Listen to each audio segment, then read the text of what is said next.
Então, pessoal, o relevo brasileiro segundo o professor Aziz Nassib Absaber. Esse mapa do relevo brasileiro, pessoal, ele já foi elaborado na década de 1960, quando já se tinha um conhecimento mais profundo do território brasileiro. O professor Aziz vai utilizar outros critérios além do altimétrico. Ou seja, o professor Haroldo, lá na década de 40, ele usou a altitude, a altura da localidade, a altitude como parâmetro para dizer se era planalto ou planície. O que vai ficar interessante?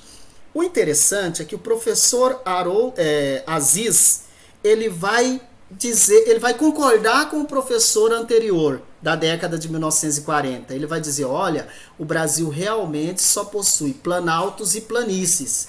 Porém, vai haver uma discordância em alguns pontos, que a gente vai comentar agorinha. E essas discordâncias serão importantes para o mapa que vai ser elaborado na década de 90. Veja o que acontece. O professor Aziz, ele vai levar em consideração não só a altitude, a altimetria do terreno, para dizer se é planície ou planalto, mas ele vai levar em consideração também as características de rocha, as características a origem, como se formou, né? Então, o que vai observar? Primeiro, olha esse mapa. Ele vai dizer que no extremo norte do Brasil, realmente existe o Planalto das Guianas. Inclusive, é onde tem os pontos mais altos do território brasileiro. É um planalto formado por rochas bastante antigas, né? E que nas suas bordas, elas estão dobradas, formando, na verdade, serras importantes da região do extremo norte do Brasil. Então, este é o Planalto das Guianas. Veja que nesse ponto não há discordância em relação à década de 1940, do professor Haroldo. E ele vai concordar também que existe um grande planalto que pega a maior parte do Brasil, que é o Planalto brasileiro. Só que ele vai pegar o Planalto brasileiro e vai dividir em porções menores, né? Em unidades menores, levando em consideração os critérios que ele adotou na época. Então veja, se o professor Haroldo dividiu o Planalto brasileiro em apenas 3, ou seja, central, Atlântico, meridional, correto? O professor Aziz vai dividir o Planalto brasileiro em 1, 2, 3, 4, 5 unidades menores de relevo. Então ele vai dividir o Planalto brasileiro primeiro, Planalto Central, que vai pegar terras de Mato Grosso, Goiás, Minas, né? Onde hoje é o estado do Tocantins, que surgiu em 88, então não é da década de 60. Então nós vamos ter esse Planalto Central. O que caracteriza o Planalto Central?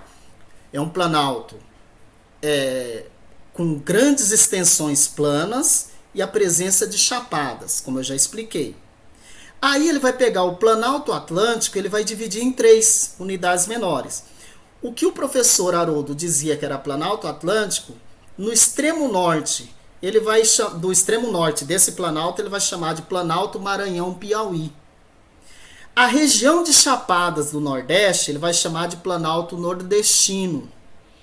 E a região de serras do Sudeste e até do Sul do Brasil, de parte do Sul do Brasil, o professor Aziz vai chamar de Serras e Planaltos do Leste-Sudeste. Veja que aqui ele vai evidenciar a presença de serras.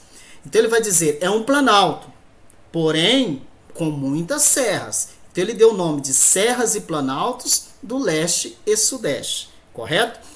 E por fim, ele vai pegar o Planalto brasileiro na sua porção mais ao sul, ele vai chamar de Planalto Meridional, que tem as mesmas características que o professor Haroldo apresentou na década de 40. Veja que há aqui a primeira diferença, né? Ele foi mais detalhista em relação ao Planalto brasileiro do que o mapa da década de 1940, tá? Porém, agora veja, as planícies, segundo o professor Aziz, o Brasil possui, portanto, 3 grandes planícies. Mas preste atenção, Planície verdadeira, vamos chamar assim, é a planície do Pantanal, sudoeste de Mato Grosso e oeste de Mato Grosso do Sul.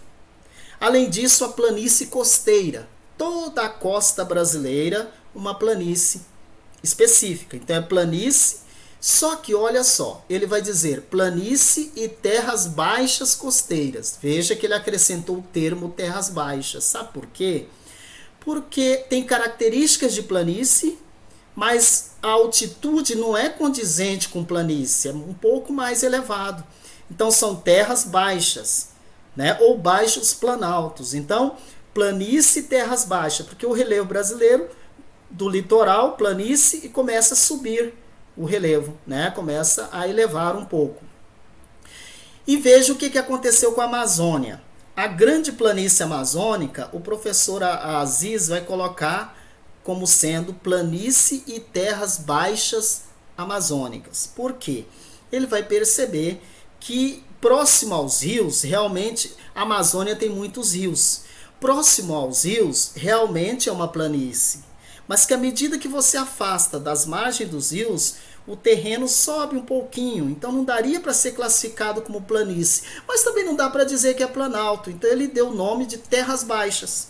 Então é planície e terras baixas. Então veja a diferença de uma proposta para outra.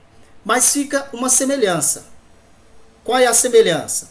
A semelhança é, tanto na década de 40 quanto a partir dos anos 60, a gente dizia o Brasil só tem planaltos e planícies. O Brasil não tem montanhas e o Brasil não tem depressões. Pessoal, alguma dúvida sobre a classificação do relevo brasileiro conforme o professor Aziz?